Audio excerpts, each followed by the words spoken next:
Des questions de la part de nos confrères, consoeurs. Alors, Marie Audran de RFI. Je m'appelle Marie Audran, je suis journaliste pour Radio France Internationale. J'aurais 3 questions, Monsieur le Président. D'abord, la Cour électorale spéciale a annulé votre candidature il y a presque un mois. Pourquoi avoir gardé le silence si longtemps ? Ma deuxième question, que pensez-vous de cette décision de la Cour électorale spéciale ? Et enfin, comptez-vous soutenir un candidat à l'élection présidentielle ? Merci. Bien. Votre première question, pourquoi ce silence ? En français, on dit « le silence est d'or ».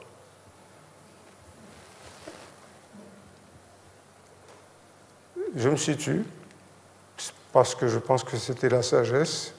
Je ne voulais pas remettre de l'huile sur le feu. Je me situe parce que c'était trop bas, cette ingérence inacceptable pour un pays indépendant depuis 1953, que Paris puisse s'arroger le droit de désigner qui peut être élu à Madagascar, qui peut être candidat, qui ne peut pas être candidat. J'ai préféré ne pas parler. Aujourd'hui, on est à la croisée des chemins.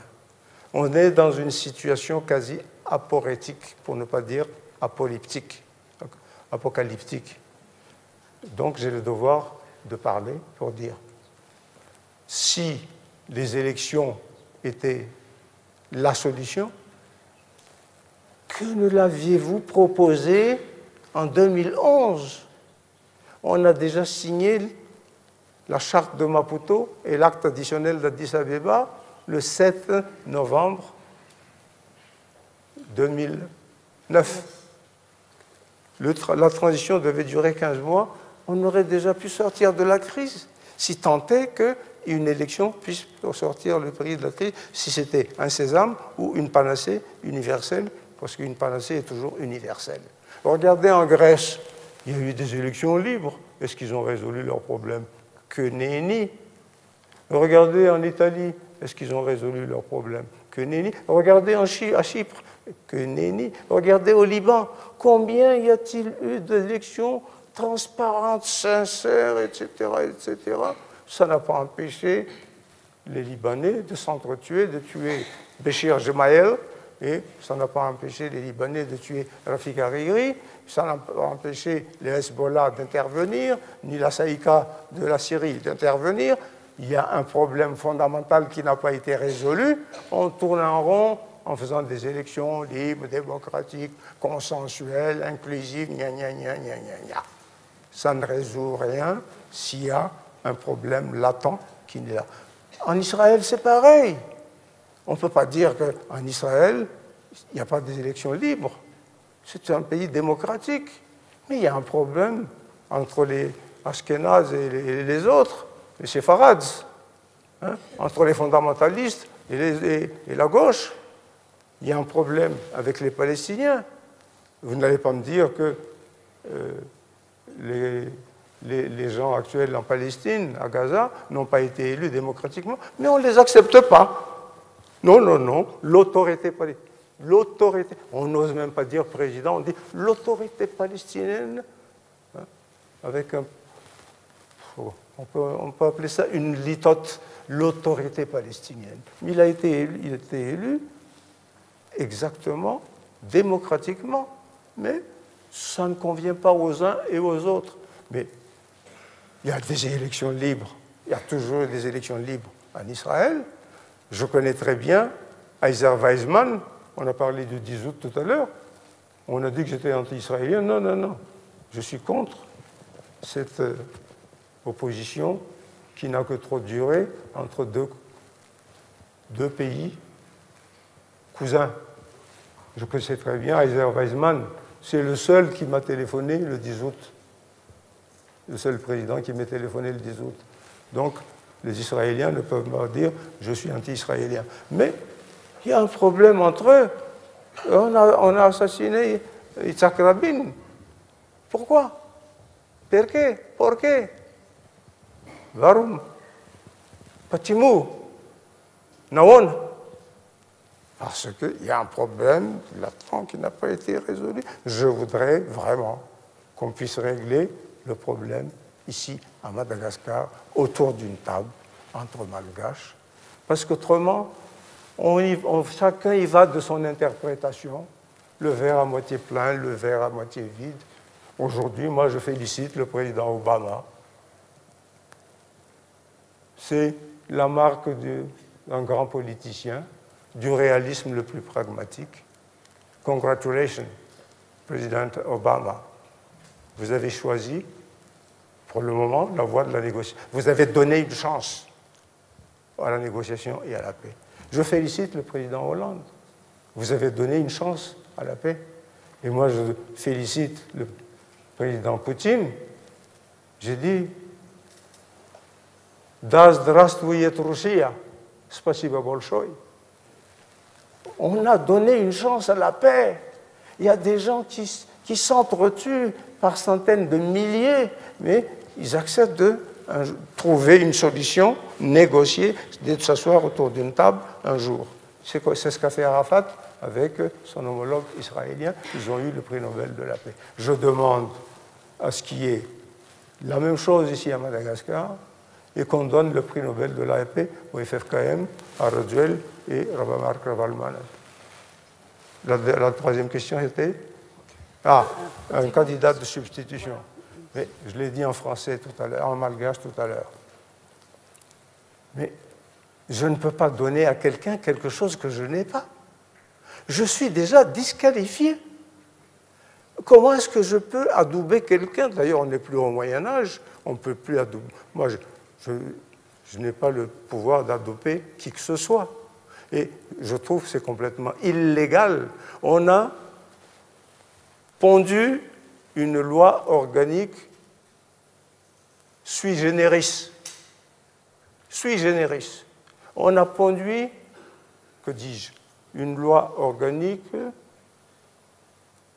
machiavélique. C'est pas possible. C'est comme un joueur de football. Voilà, Pelé ou Franck Ribéry, vous avez un carton rouge, vous ne pouvez plus revenir sur le terrain. Qui est votre remplaçant? Qui voulez-vous comme remplaçant? C'est une aberration. Où est-ce qu'on a vu ça? Non, ça, c'est pas possible. Mettons-nous autour d'une table. Si vous vraiment, les Malgaches pensent... J'ai encore 5 minutes ou c'est la fin, là? Non, on a encore du temps. Est-ce qu'il y a encore des questions après? D'accord. Moi, je dis tout simplement la chose suivante. Voilà ce que j'ai dit à Dakar. À la fin, on a fait une conférence de presse, j'ai parlé. J'ai dit ceci: orage au désespoir, ô vieillesse ennemie. Abdoulaye Wade m'a regardé comme si je m'adressais à lui. J'ai failli lui dire, non, il ne s'agit pas de toi. Orage au désespoir, ô vieillesse ennemie. N'ai-je donc tant vécu que pour cette infamie? Et ne me suis-je blanchi sous les travaux guerriers que pour voir flétrir en un jour autant de lauriers?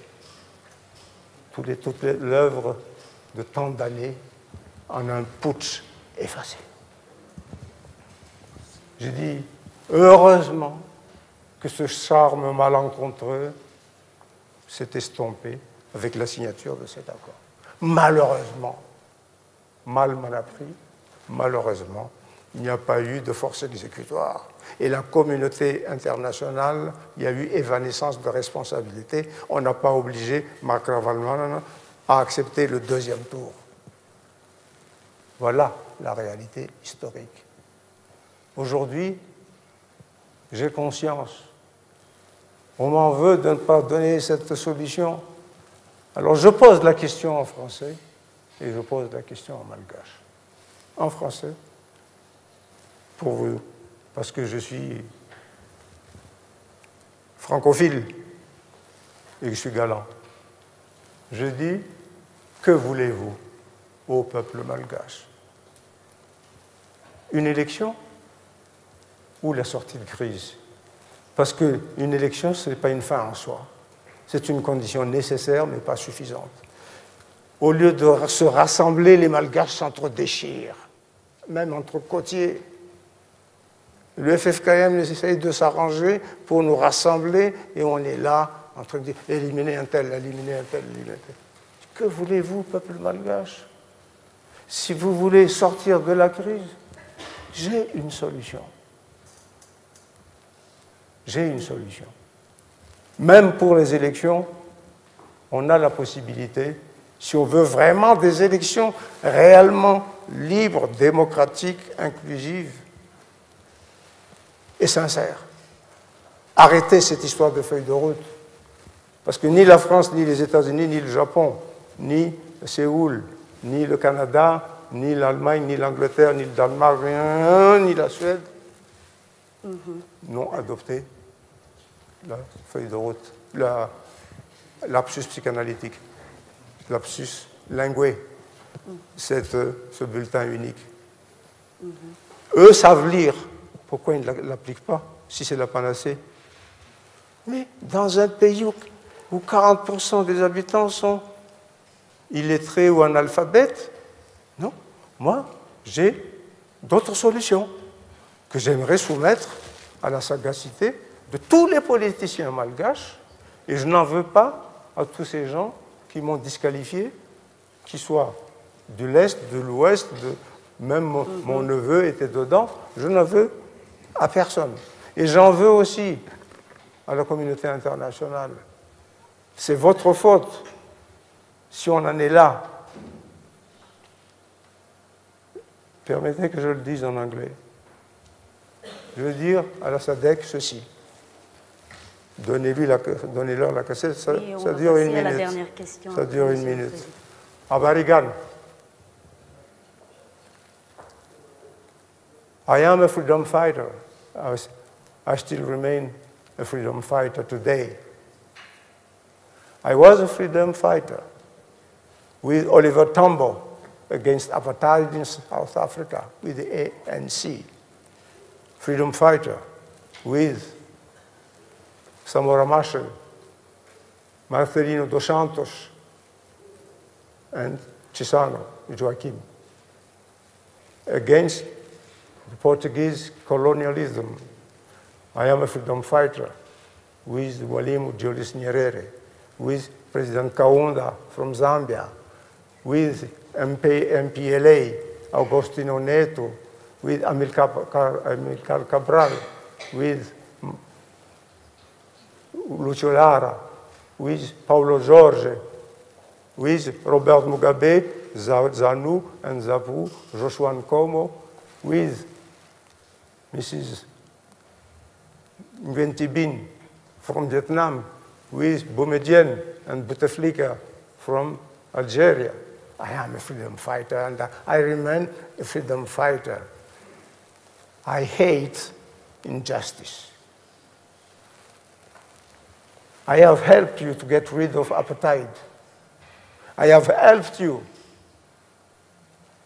to get your independence on 1975 of my brothers from Mozambique.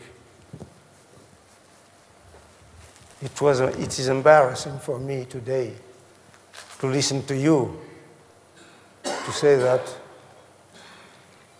I am not candidate to the presidential election. President Nyerere said this: we had been exploited a great deal. We had been oppressed a great deal. We have been humiliated a great deal. And I add, we had been divided a great deal. Now, we want a revolution so that never again will be exploited, oppressed, humiliated, and divided. And Nyerere said in the Arusha Declaration, uhuru na kasi, uhuru na umoja. Thank you ever so much. I don't want you to pay back.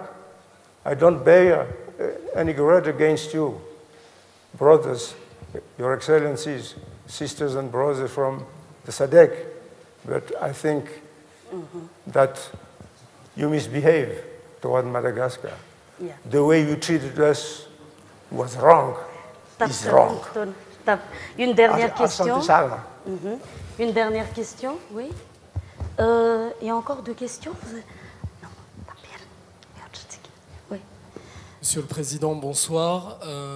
Bilal Tarabeh, France 24 et Radio France Internationale. En 1979, il y a eu une résolution des Nations Unies qui a demandé à la France de rétrocéder les îles Éparses à Madagascar. Les îles Éparses sont situées vers le canal du Mozambique. Il y a Glorieuse, Europa, Bassas da India et Juan de Nova. Cette résolution, aujourd'hui, n'a toujours pas été appliquée, malgré le fait que dans la résolution, il y a explicitement écrit que la France, à l'époque, devait engager des négociations au plus vite en vue de la rétrocession de ces îles. Le dernier détail, c'est que ces îles, selon des missions d'exploration de diverses compagnies pétrolières, révèlent des ressources en pétrole et en gaz qualifiées de relativement grandes, si ce n'est gigantesques. La question, c'est est-ce qu'il y a déjà eu des négociations entre la France et l'État malgache pour rétrocéder ces îles? Si oui, pourquoi ces îles sont toujours françaises? Sinon, pourquoi? Merci beaucoup. Je vous remercie infiniment pour cette question, bien que ce ne soit ni le moment ni l'endroit pour y répondre, mais j'aimerais apporter... C'est une bonne question, je vais peut-être vous apporter une mauvaise réponse. Oui, il y a eu une négociation. J'ai négocié cela. C'est écrit... l'intangibilité des frontières héritées de la colonisation. À l'époque, il y avait Madagascar et Mascareigne, y compris même les Comores, mais on n'a pas revendiqué les Comores. Il y a les Glorieuses, effectivement, Juan de Nova. J'y étais déjà, avec le Mailek, mon bâtiment de guerre, Bassas de India, Europa. Bassas de India, lors d'une syzygie équinoxiale moyenne, grande marée de Vivo, et sous la mer. Ce n'est même pas une île. Sous la mer, en grande marée de Vivo. Et vous avez oublié Tromelin, qui est dans l'océan Indien. Pendant que je me morfondais à Paris, la France et l'île Maurice se sont partagées l'île de Tromelin. Ce que je trouve inacceptable. C'est peut-être pour ça qu'on me disqualifie aujourd'hui. C'est inacceptable. Non, c'est inacceptable. Il y a eu des négociations. J'ai dit, à la limite, puisqu'à l'époque, on savait qu'il y avait la zone économique exclusive. J'ai été un des premiers, sinon le premier, parmi les pays du tiers-monde, à négocier les droits de la mer.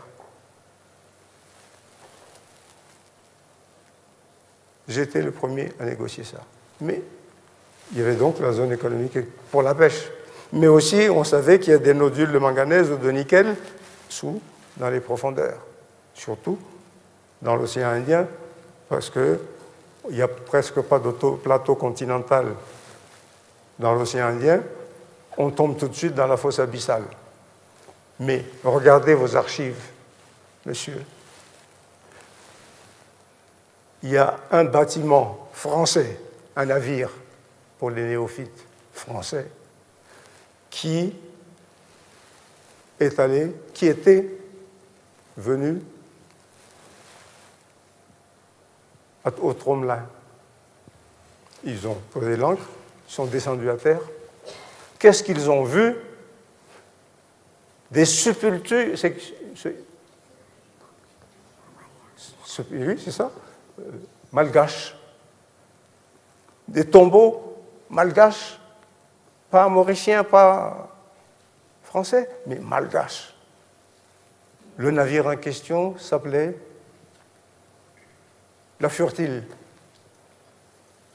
Ceci, si on veut faire de l'ADN géographique est une des preuves que cette île nous appartient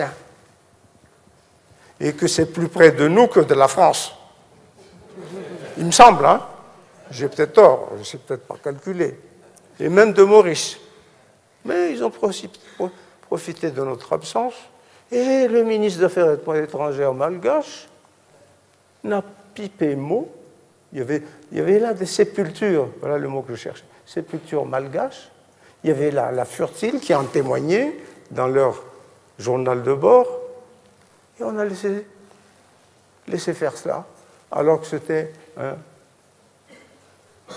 un amiral malgache qui a été à l'école de guerre, qui était ministre des Affaires étrangères à l'époque. Moi, je ne peux pas accepter ça. Non, je revendiquerais si j'étais aux affaires, mais en mon âge, au jusant de ma vie et à l'automne de ma chaîne de vie politique, je n'ai pas beaucoup d'espoir de revenir au pouvoir. Mais encore une fois, j'écrirai ça dans mon testament. Pour moi, ces îles sont malgaches. À charge pour nous de négocier avec tel ou tel pays, de travailler ensemble pour exploiter les fonds marins. Vous avez raison. Vous avez raison. Au large de Juan de Nova, Europa, sur le plateau continental malgache jusqu'à la Tanzanie et au Mozambique, il y a 4,5 trillion cubic feet de gaz. 4,5 000 milliards de pieds cubes de gaz, plus que le Qatar. Et on laisse tomber ça. Et pourquoi voulez-vous que je ne parle pas d'indépendance nationale et de souveraineté nationale? Ce n'est pas un propos salace, ce n'est pas un gros mot. Il y a 4 500 000 milliards de mètres cubes, pieds cubes de gaz là. Mais moi, je ne peux quand même pas laisser les gens exploiter ça à notre dépens. Voilà pourquoi Ratsirak et Ratsirak. Vous me dites, donnez le pouvoir à quelqu'un d'autre. Est-ce qu'ils ont pensé à ça? Moi, je dis, pour terminer, je dis ça en français.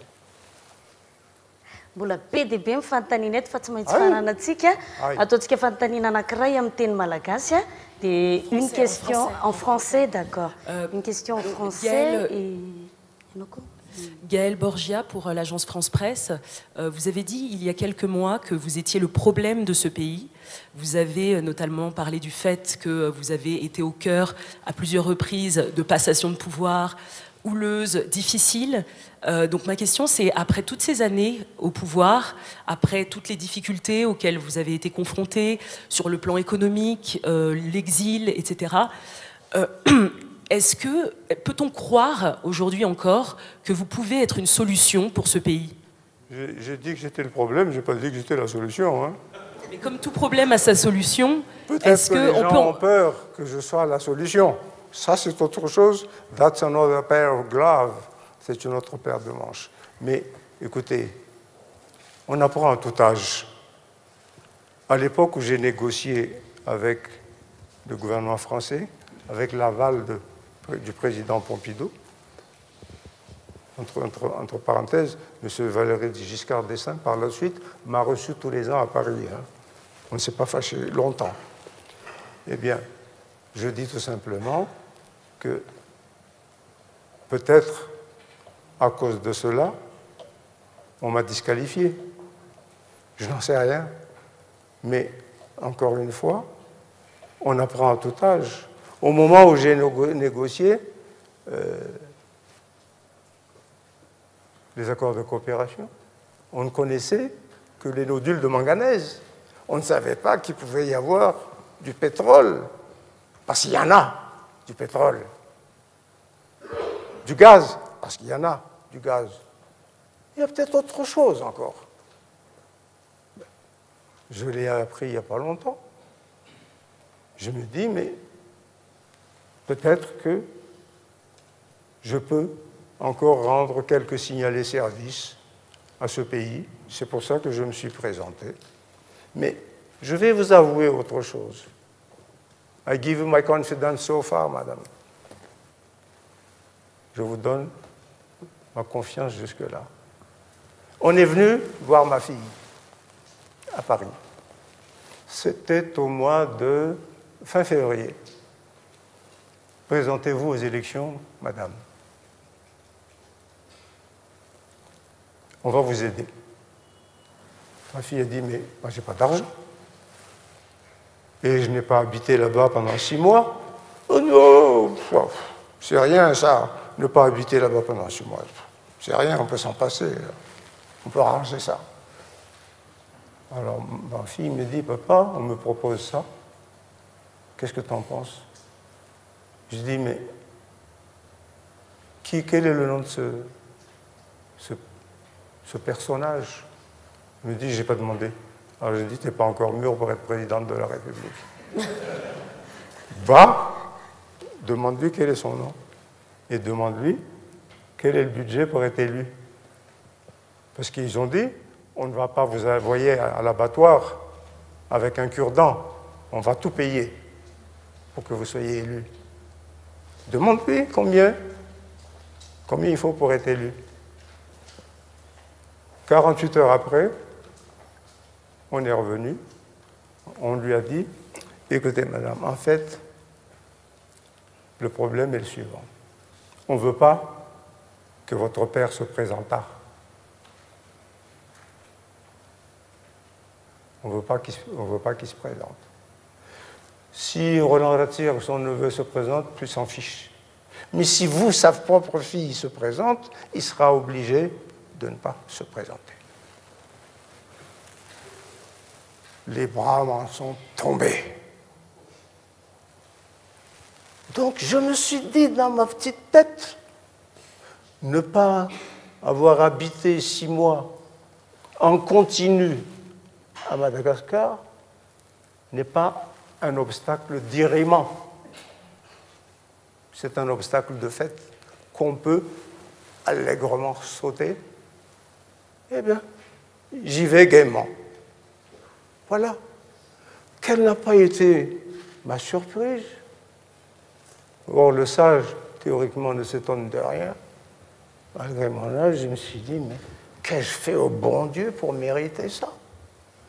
Je n'ai jamais fait d'engagement de ne pas me présenter auprès de qui que ce soit. Pas comme Mme Ravalman, pas comme M. Andrazuel. J'ai présenté naïvement mon dossier, parce qu'à Paris, on a dit à ma fille, vous pouvez vous présenter, ça, ce n'est pas un obstacle d'irriement. On m'a empêché de rentrer. Il y a une note verbale de M. Piero Razzonardello, ministre des Affaires étrangères à l'époque, envoyé au Quai d'Orsay et à l'Élysée, m'empêchant de rentrer. Et regardez le journal de l'océan Indien, que vous connaissez bien, la lettre de l'océan Indien, qui a dit « La France retient Ratzir que par le visa ». Alors, je pense que peut-être, si Dieu me prête vie, et si le Malgache le voulait, je peux me présenter, même sans argent. Les gens de la SADC m'ont dit ça aussi, j'ai oublié tout à l'heure. Ah, but he's weak now. Le président Ratsiraka, he's weak. He's poor. Il est pauvre. Je dis, yes, I am poor. If being poor is my stigma, so be it. But why this notice to him and against me? Voilà la question que j'ai posée. Ils sont restés quoi? Ils n'avaient rien à répondre. Même sans argent, je me présente parce que je pense que le peuple malgache est adulte, sait quand même que j'ai rendu quelques petits services au pays, même si tout n'a pas été parfait, je m'en excuse. Mais j'ai fait quand même un certain nombre de choses pour la souveraineté nationale. Si aujourd'hui, M. Radziwiłł peut habiter à Mosruit, là où il y avait le gouverneur général, Sukado, etc., c'est grâce à Ratsirak. Hein? Si on en a la Sekren, c'est grâce à Ratsirak. Si on a Ivat, c'est grâce à Ratsirak. Si on a le drapeau national qui n'a pas honte aujourd'hui, qui c'est un peu grâce à Ratil. J'ai quand même créé des tas de choses. Je ne reviendrai pas là-dessus, parce que de toute façon, je n'ai pas le droit de faire de propagande, même si je ne suis plus candidat. Tapitra amin'ny fotoanantsika efa tena manizingizina mafy mihitsy ilay namantsika mpanao gazety farany ato. Zay ny tena fanontaniana farany ialana tsiny za iteny farany. Mbola miteny Monsieur le Président. Tapitra fa miala tsiny amin'ny namana sasany fanontaniana farany. Manjaka Etsirezeny, journaliste de l'agence France Presse. Monsieur le Président. Vous vous réveillez aux agences France Presse, France 24. Je suis journaliste malgache, mais je travaille pour l'agence France Presse. D'accord.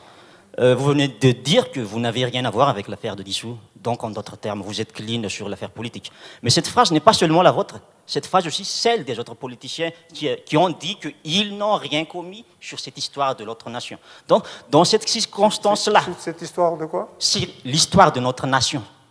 Dans cette circonstance-là, que tout le monde est clean, qu'il n'y a que des fautes, mais non pas des coupables. Dans quelle logique peut-on faire une réconciliation alors qu'il n'y a aucun coupable? Deuxièmement, vous avez eu l'occasion, les 4 grandes entités, les 4 grandes personnes de la politique malgache, de se réconcilier à Maputo. Mais vous ne l'avez pas fait. On ne va pas entrer dans le détail. Pourquoi? Qui ça vous? Vous 4. Alors je vais citer les noms. Titiratir, André Atuel, Zafia Albert, Marc Ravalman. J'ai signé, je persiste. Oui. Vous avez signé, mais par contre, la suite de la signature, ça n'a pas terminé la crise. Et ensuite, deuxième situation aussi, il y a vous avez eu un ennemi commun qui a voulu vous écarter de l'élection. Vous avez eu l'occasion de vous entendre encore une fois et de faire union face à un ennemi commun, mais vous ne l'avez pas fait. Dans une telle circonstance, comment et dans quelle logique peut-on organiser encore une réconciliation ou une rencontre au sommet? Dans cette circonstance, et par le pur fait du hasard, vous conditionnez vos fameuses solutions par ces hypothétiques réconciliations ou rencontres au sommet. Merci, monsieur. Au moins, ça a le mérite d'être franc. Écoutez, on a signé les accords de Maputo et l'acte additionnel d'Addis Abeba. Ceux qui étaient chargés de l'appliquer ne l'ont pas fait. J'étais en France. Vous savez, le gouvernement français a loué un Falcon 50 3 fois pour aller à Maputo, et 1 fois pour aller à Addis Abeba, ensuite un Boeing 787 à Johannesburg et un Airbus A380. Ça veut dire que je peux quand même apporter quelque chose. Ce n'est pas ma faute si ça n'a pas été appliqué. Si les gens qui peuvent sanctionner ceux qui ne respectent pas leur signature n'ont pas sanctionné ces gens-là. Je suis désolé, je n'ai pas le pouvoir de sanctionner ceux qui n'ont pas respecté leur signature. Il n'y a pas de coupable. Je dis, mais vous n'avez pas entendu ce que j'ai dit? Ou alors je me suis mal exprimé, excusez-moi. J'ai dit, mais la communauté internationale est aussi responsable que les politiciens et le peuple malgache de la situation actuelle de Madagascar. Et j'ai cité quelques ambassadeurs. Vous dites qu'il n'y a pas de coupable, mais si, il y en a. Il y en a. Mais la réconciliation, mais pourquoi voulez-vous? J'ai déjeuné avec le président Frédéric de Klerk, qui a le même âge que moi, est né en novembre comme moi, 36, à Yavlou, avec Pete Botha. Il m'avait demandé mon avis à propos de Mandela et des prisonniers de Robben Island. Je lui ai donné mon avis humblement. Combien il y a eu de morts entre Zoulou, Inkatha, Koja et Africains du Sud blancs, qu'ils soient anglais ou autres bourgs? Combien il y a eu de morts? Pendant combien d'années? Mais ils ont fini par s'asseoir autour d'une table et trouver une solution. Et il m'a remercié, Frédéric de Klerk. pour ça. Et l'ANC me dit, thank you ever so much, Mr. President. Comment il n'y a pas eu 100 000 morts à Madagascar? C'est un problème d'ego entre deux anciens maires de Tana. C'est un problème de litige électoral. C'est pour ça que je dis, les élections, ce n'est pas une fin en soi. Ça ne peut pas résoudre tous les problèmes. Il y a un environnement, il y a quand même quelque chose de fondamental qu'il faut régler avant. Si on veut. Écoutez, on a condamné M. Marc Ravalomanana à perpétuité. Je pose la question. Il y a une question qui se pose, je la pose. Où voulez-vous qu'il purge sa peine? À Alcatraz, à Fresnes ou à Robben Island? Parce qu'on n'ose pas le faire venir ici et l'envoyer à Tiafa ou à Tanmoura. Voilà la réalité et la vérité. À ce moment-là, vous n'allez pas me dire que c'est ma faute ou celle de Zaffelberg. Oh, on dit, ah oui, le général Ravalomanana, colonel à l'époque, donnez-moi 9 gendarmes, j'irai le chercher à Johannesburg. Les Africains du Sud ont dit, mais vous n'avez pas besoin de gendarmes, vous nous le dites, on vous l'envoie par le premier avion. Ce n'est pas la peine de condamner quelqu'un. Mais il ne va quand même pas passer toute sa vie en prison aux États-Unis, au Canada, à Clairvaux ou à Robben Island. Mais je dis, mais il y a une solution. Entre Malgaches, il y a eu une réconciliation entre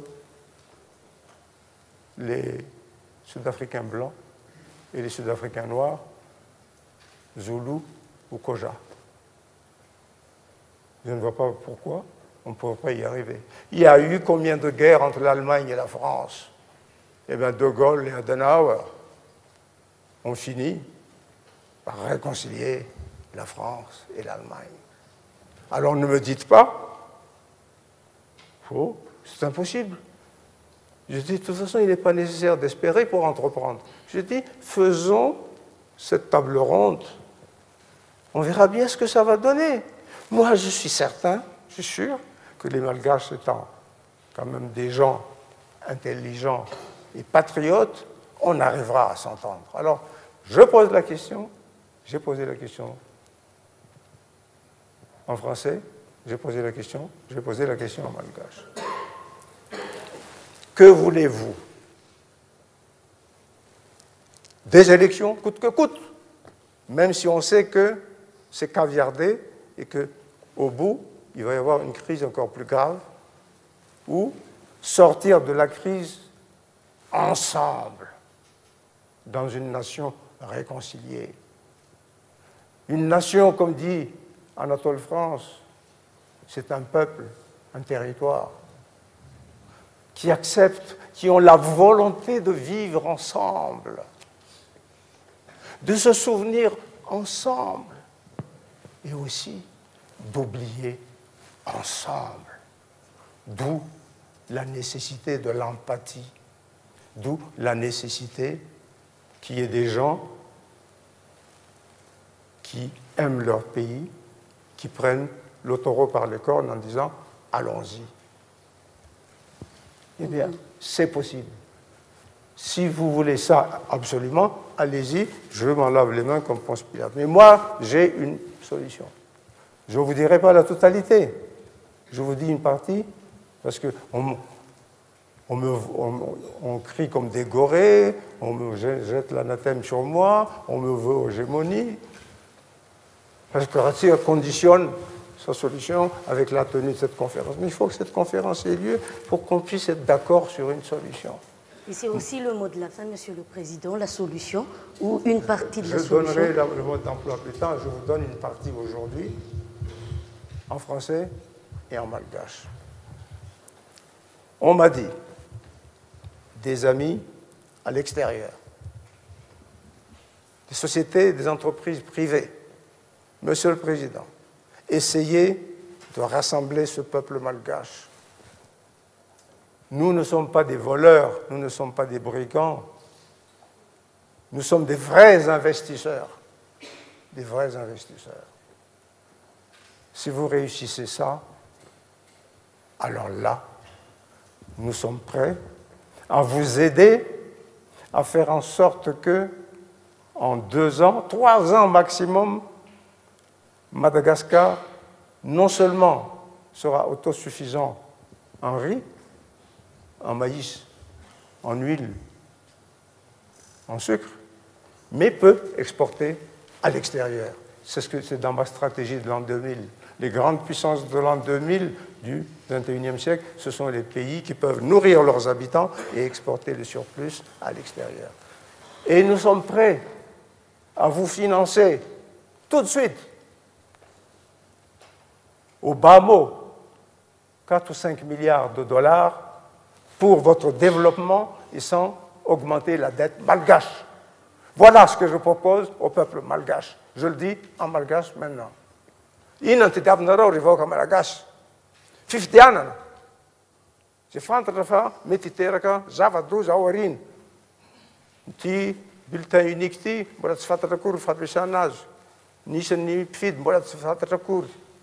Amin'ny fomba ahoana io ve ny ekenareo heverinareo fa vahaolana nefa ampysarabazana. Za manana solution anankiray na roa. Misy namana milaza hoe voniny izahay ampitombo ny vary vokatra eo Madagasikara avo telo eny anatin'ny 3 taona monja. Ho tafity ianareo ara-tsakafo, mahaleo tena ara-tsakafo na arabary, siramamy sy menaka ary afaka manondrana any ivelany. Dia izay anisan'ny mividy raha sitrakareo ary tsy mampitombo ny trosan'ny malagasy. Tianao ve izany? Raha tianao va hiaraka aminay? Tianao va hiaraka aminay? Malaky ary moa. Tapitra ihany koa ny fotoanantsika tamin'ity alina ity a.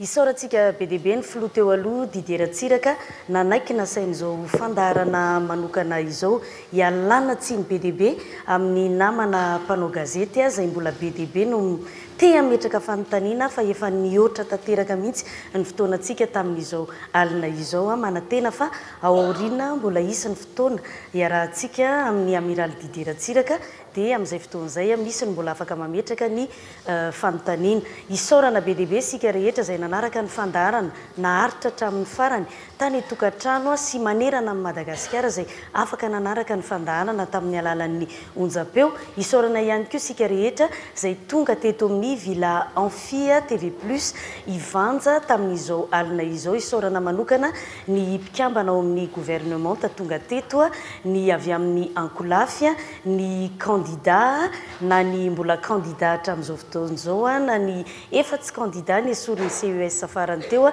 tonga nanatrika izao ady hevitra tamin'ity alina ity. Isaorana ihany koa sika rehetra olo manan-kaja maro izay tonga nanatrika an'izao ady hevitra niarahana tamin'ny amiraly Didier Ratsiraka filoha teo aloha izao ary dia mbola manantena ny fankahita amintsika rehetra indray manomboka rapitso moa na amin'izao alina izao dia efa azony any amin'ny faritany rehetra raisina ihany koa ny horonan-tsary mahakasika an'izao ady hevitra izao. Mandra-peona indray tompoky lasy tompoky vavy.